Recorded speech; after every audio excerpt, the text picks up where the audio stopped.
बब्बल जी, आपकी समस्या का एक हल मिल गया है। मिल गया? हाँ, अब आप फिर से एक आम इंसान बन पाएंगे। अच्छा, लेकिन कैसे? आपको बस एक बार मेरे हाथ पर काटना है। और तुम्हारे हाथ पे काटने से मैं फिर से इंसान बन जाऊंगा? हाँ, आप पहले काटिए तो सही, बाकी सब मैं आपको बाद में समझाऊंगी। नहीं, एक मिनट। मैं एक इच्छाधारी नाग हूँ। अगर मैं तुम्हें काटूंगा तो तुम पर जहर नहीं चढ़ेगा? चढ़ेगा। और फिर भी तुम? इच्छा जहर है, ग्लूकोज नहीं है। चढ़ाने के लिए कह रही हो, तुम मर सकती हो। नहीं मरूंगी बब्बल जी, आप निश्चिंत रहिए। अरे इच्छा से कैसे तुम कह सकती बब्बल हो? जी आप अच्छा देखिए, मेरे पास एक प्लान है। हम पूरे परिवार के साथ नागुमी देव के मंदिर जाएंगे, वहां जाकर उनसे माफी मांगेंगे। मुझे पूरा यकीन है ऐसा करने पर वो हमें जरूर माफ कर देंगे और अब फिर से एक आम इंसान बन जाएंगे। एक मिनट, ऐसा करने से हमें नागुमी देव माफ कर देंगे, ये तुम्हें किसने बताया? बब्बल जी, वो मैं आपको बाद में बता दूंगी ना। नहीं, अभी बताओ। बब्बल जी, आप जानते हैं ना, मैं नागुमी देव की भक्त हूँ। मेरी श्रद्धा है उन पर। हर अच्छे बुरे हालातों में उन्होंने मुझे संभाला है। शादी के बाद मुझे उनका दर्शन करने जाना था, लेकिन नहीं जा पाई। कहीं ना कहीं इसलिए वो मुझसे नाराज है। ठीक है, तो हम दोनों जाते हैं। नहीं बब्बल जी, हम सब जाएंगे, वो भी नागुमी देव के मुख्य स्थान पर। और हम बाकी घर वालों से क्या कहेंगे? हम उन्हें क्यों लेके आए हैं? कोई ना कोई बहाना बना लेंगे बब्बल जी। आप वो सब छोड़िए, पहले मेरे हाथ पर काटिए। नहीं, मैं ऐसा नहीं करूंगा। क्यों नहीं करेंगे बब्बल जी? ये करना जरूरी है। आपको मेरी कसम है। मैं ऐसी कोई कसम में नहीं मानता जो तुम्हारी जिंदगी को खतरे में डाल दे। मैं चाहे तो पूरी जिंदगी एक इच्छाधारी नाग बन के रह लूंगा, लेकिन तुम्हारे साथ कुछ गलत हो नहीं, मुझसे बर्दाश्त नहीं होगा। मुझसे भी आपकी हालत देखी नहीं जा रही बब्बल जी, इसलिए कह रही हूँ, मान लीजिए मेरी बात। नहीं, कभी नहीं।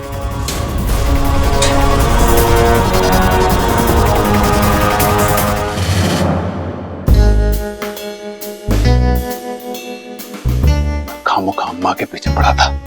वो तो बेचारी शादी करके दूसरे घर से इस घर में आई है। दादी तो उससे पहले से इस घर में है, सीनियर है।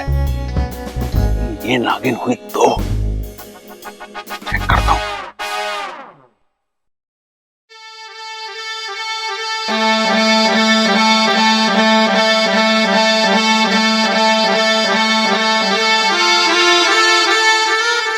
अरे ये भोपू कौन बजा रहा है?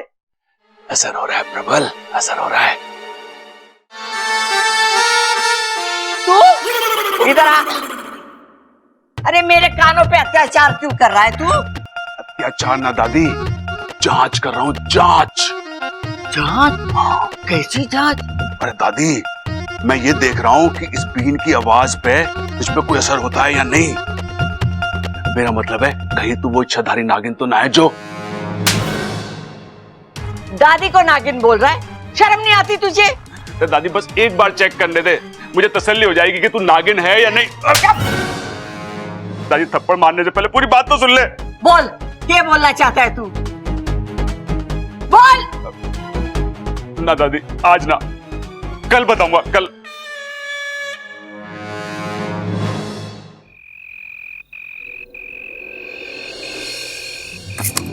अप्पू तो गया डॉक्टर के पास, अब इस छाते की कोई जरूरत ना है। सुबह इच्छा के चक्कर में बात अधूरी रह गई। अब अच्छा मौका है, सबल की परीक्षा लेकर देखता हूं कि ये इच्छाधारी नाग है कि नहीं।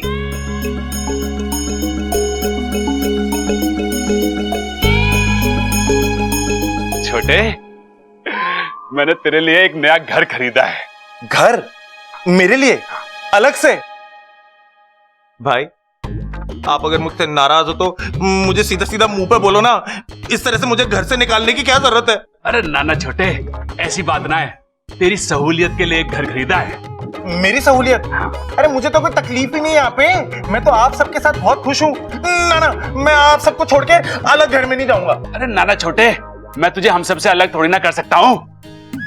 तू हमारे साथ रहेगा इसी घर में, और तेरा ये नया घर इसी घर में होगा। अरे इसी घर में? कैसी बातें कर रहे हो भाई, ऐसा तो हो ही नहीं सकता। क्या आप भी यार अजीब अजीब। अरे हो सके। वाह, देख इसमें तू आराम से रह सकता है कि नहीं?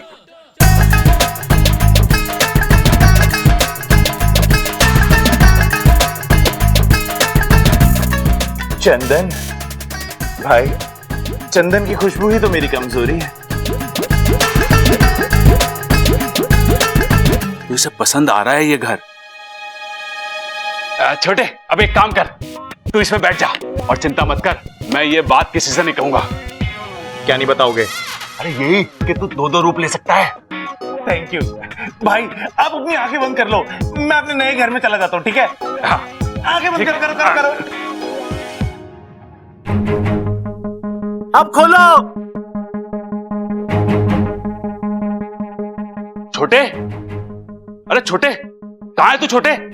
भाई मैं बक्से में हूँ, अपने नए घर के अंदर। ओ, अच्छा, कैसा लग रहा है? तू खुश तो है ना? हाँ भाई, मैं बहुत खुश हूँ, बहुत सारी जगह है यहाँ पे, बहुत मजा आ रहा है, मन कर रहा है पूरे दिन यहीं पे रहूं बस मैं अपने नए घर में। इसका मतलब सबल भी इच्छाधारी नाग है और मुझे आज तक पता ही नहीं था। हे भगवान, हमारा घर नागों से भरा हुआ है। दूध पिएगा? दूध इस वक्त? अरे छोटे, तेरे अंदर गायब होने की भी शक्ति है। तू कब इस बक्से से पलंग के नीचे चला गया? क्या भाई आप भी, मैं तो इस बक्से के अंदर था ही नहीं, मैं तो तब से तखत के नीचे था। आपने मजाक करा ना, तो मैंने तो थोड़ी सी मस्ती मैं भी कर लूं आपके साथ। लेकिन तू तो इसमें, अरे क्या भाई, मुझे एक बात समझ में नहीं आती, हर बार इतने अजीब अजीब से मजाक लाते कहां से हो आप खुद ही सोचो, क्या मेरे जैसा हट्टा कट्टा नौजवान इस बक्से के अंदर रह सकता है? इसमें तो मेरी खुराक भी ना है। हंस रहे हो? लगता है सबल इच्छाधारी नाग नहीं है। चलो अच्छा है, मेरा एक भाई तो पूरा इंसान है।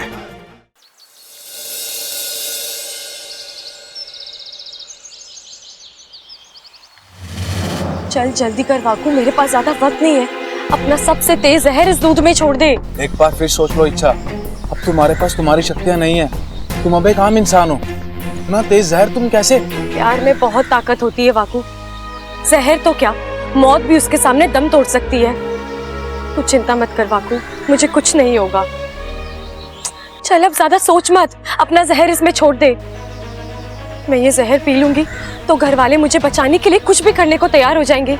नागोमी देव के मंदिर आने से भी मना नहीं करेंगे, बिना कोई सवाल पूछे बस वहां आ जाएंगे। जल्दी कर वाकू।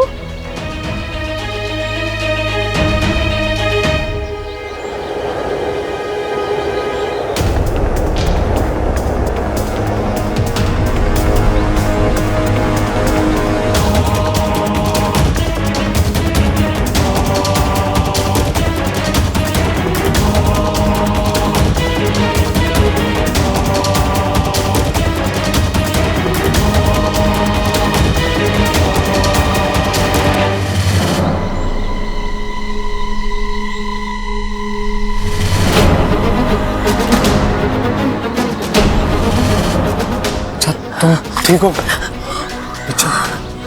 मैं ठीक हूँ वाकू।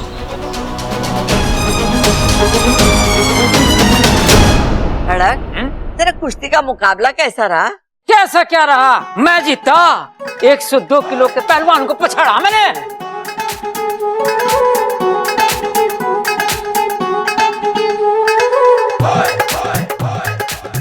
क्या हो गया भाई, ऐसे क्यों देख रहा? अपने बाप को कभी पहले ना देखा क्या तूने? एक नई नजर से देख रहा हूँ पिताजी। अच्छा, जरा मैंने भी तो बता, तेरी नई नजर में कौन हूँ मैं? नाग। नाग? अपने बाप को नाग कह रहा तू? तो फिर शुरू हो गया। गुरु, अरे नाना, आप सब बड़ों के होते हुए मैं गुरु कैसे बन सकता हूँ? मैं तो छोटा ही भला हूँ, मैं तो बस। भाई गुरु नहीं, शुरू। खड़क, इन दोनों को चुप करा वरना मैं तेरा सर फोड़ दूंगी। अरे भाई चुप हो जाओ, वरना तुम्हारे चक्कर में हमारा सर फूट जाएगा। चुप हो जाओ, चुप हो जाओ। ए माँ, ये इच्छा कहाँ है, दिखाई नहीं दे रही? किसी काम से बाहर गई है, आती होगी। अच्छा। अरे भाभी, अरे मेरा दूध नहीं आया, गर्म नहीं हुआ क्या अभी तक? लाई चाय हाँ दे, ये लो। अरे ये छोरी इसी घर की सैके।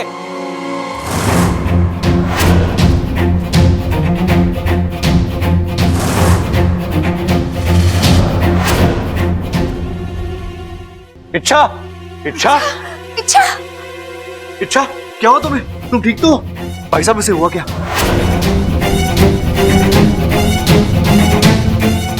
चक्कर वक्कर तो ना आ गया इसे? नाजी साहब ने डस लिया इसको।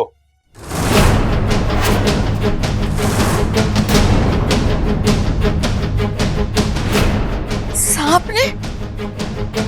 प्रबल, जल्दी से डॉक्टर को फोन लगा। हाँ दादी। बबल, छोरी को अंदर ले चल।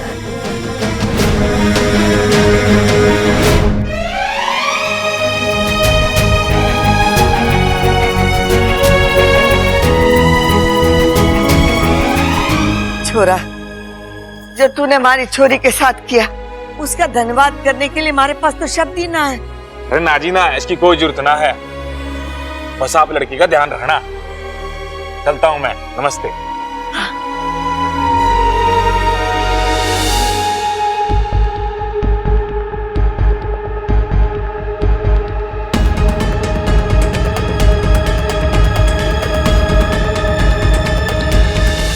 डॉक्टर साहब, अब कैसी तबीयत है छोरी की? देखिए, इन्हें किसी जहरीले सांप ने काटा है, जिसका जहर पूरे बदन में फैल चुका है। मैंने एंटीडोट इंजेक्शन तो दे दिया है, पता नहीं इसका असर हो पाएगा या नहीं। मतलब इच्छा की जान को कोई खतरा तो नहीं है ना? देखिए, अभी इसके बारे में कुछ कह पाना मुश्किल है। अगले 24 घंटे इनके लिए बहुत ही क्रिटिकल है। अब इन्हें अंडर ऑब्जर्वेशन रखना होगा। अगर दवाइयां काम कर जाती है तब तो कोई बात नहीं, वरना ये कुछ दवाइयां हैं, मंगवा लीजिए। अच्छा, मैं चलता हूं, लेकिन आप लोगों में से किसी न किसी को इनके पास में रुकना होगा। अगर इनके शरीर पर नीले रंग का स्पॉट दिखाई दे तो तुरंत मुझे कांटेक्ट कीजिए।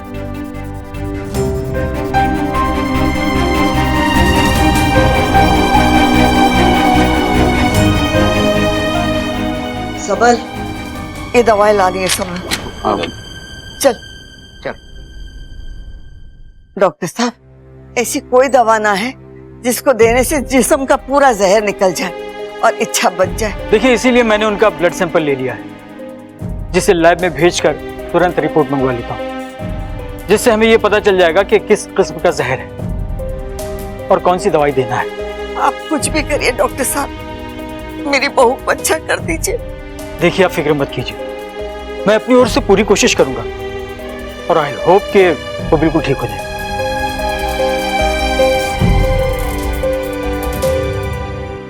हे शिव जी, इच्छा की रक्षा कर, उसे ठीक कर दीजिए।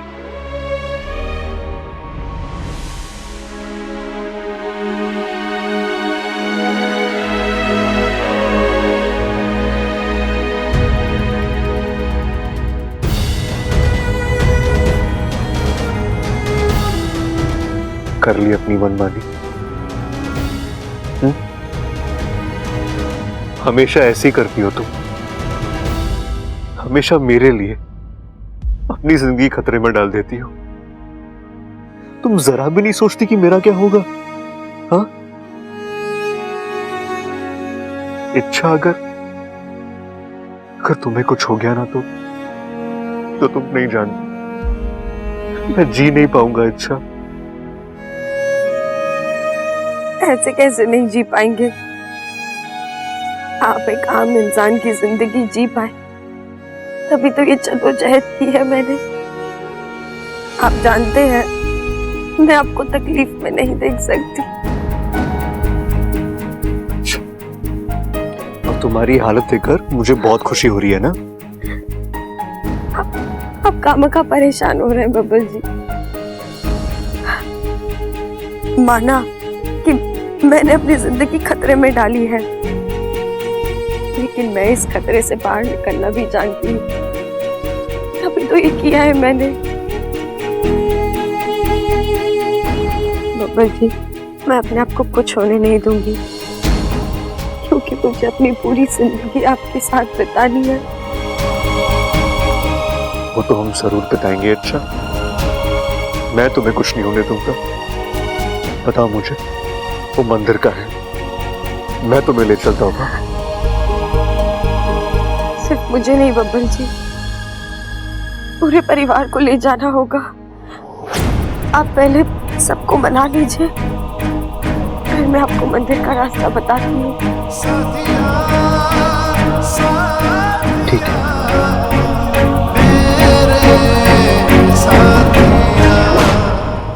दादी, चाची ठीक तो हो जाएगी ना? हाँ छोरा, जरूर ठीक हो जाएगी। बबल, इच्छा की तबीयत कैसी है? जैसी थी वैसी है दादी। अरे छोरे, तू चिंता मत कर। डॉक्टर साहब इच्छा का ब्लड सैंपल लेकर गए हैं ना, वो टेस्ट करके तय करेंगे कि इच्छा को कौन सी दवाई देनी है और कैसा ट्रीटमेंट देना है भाई? पिताजी, डॉक्टर को अपने हिसाब से इलाज करने दीजिए, लेकिन इच्छा खुद भी इस बीमारी का एक इलाज जानती है और उसे पक्का यकीन है कि वो उस इलाज से ठीक हो जाएगी। तो बता ना छोरा, किस बात की देर कर रहा है? इच्छा को ठीक करने के लिए हम कुछ भी कर सकते हैं। दादी, इच्छा कह रही थी कि हम सबको एक साथ नागोमी देव के मंदिर जाके उनसे प्रार्थना करनी होगी।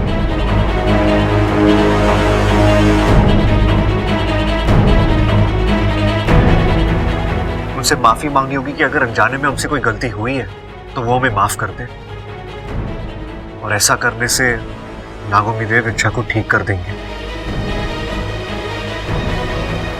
नागोमी देव यानी नागों के देव? जी। ये वही है ना जिन्हें इच्छा बहुत मानती है? बब्बल, कहाँ है वो मंदिर? पिताजी, वो भी इच्छा को ही पता है। अच्छा, आप अंदर आइए ना प्लीज, आइए। चल।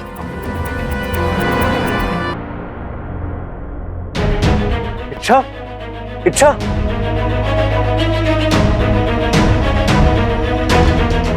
ये नीले दाग, इसका मतलब जहर फैल रहा है।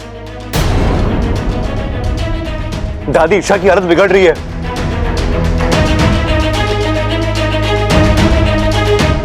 इच्छा में दादी, हमारी आवाज सुनाई दे रही है ना छोरी? देख छोरी, जो तारी श्रद्धा वो हमारी श्रद्धा। तो बता दे, वो मंदिर कहाँ है? हम सब तेरे साथ चलेंगे वहां।